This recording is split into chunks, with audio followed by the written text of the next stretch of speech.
Фекалии пливаат во Охридското езеро затоа што крајбрежјето не е целосно покриено со колекторскиот систем. Пречистителната станица во комплексот Свети Наум, на кој се приклучени дел од хотелите, не е во функција. Некои туристички населби и населени места имаат септички јами кои се празнат во езерото.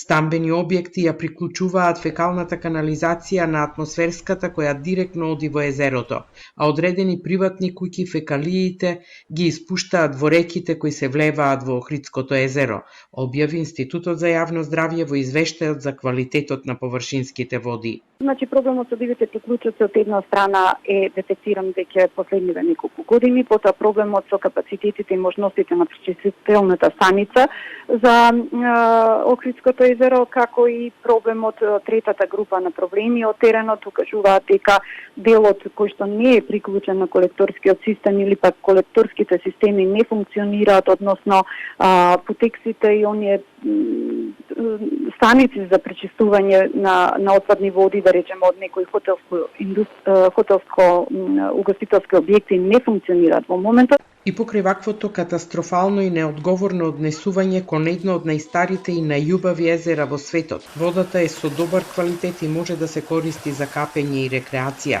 Според институтот, ова се должи на големиот број извори, постојаното струење на водата и моќта на езерото за самопречистување. Охридскиот градоначалник вели дека се работи на комплетирање на колекторскиот систем.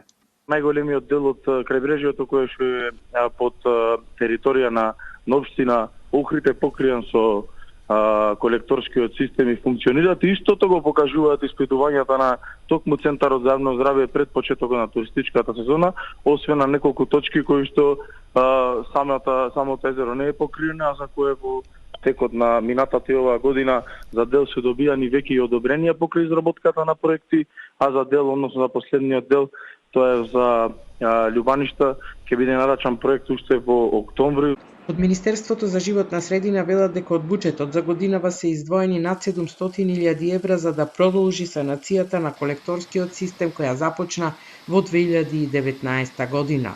Од пред неколку дена воведен е во работа изведувачот кој ќе интервенира на 3 локации: во Грашница во Охрид за решавање на деценискиот проблем со отпадните води, потоа во Струга и Подмолје. Исто така се работи на проект за изградба на пречистителна станица од Радожда до Еленкамен, од каде во моментов почнува колекторскиот систем за заштита на Охридското езеро, велат од Министерството за животна средина.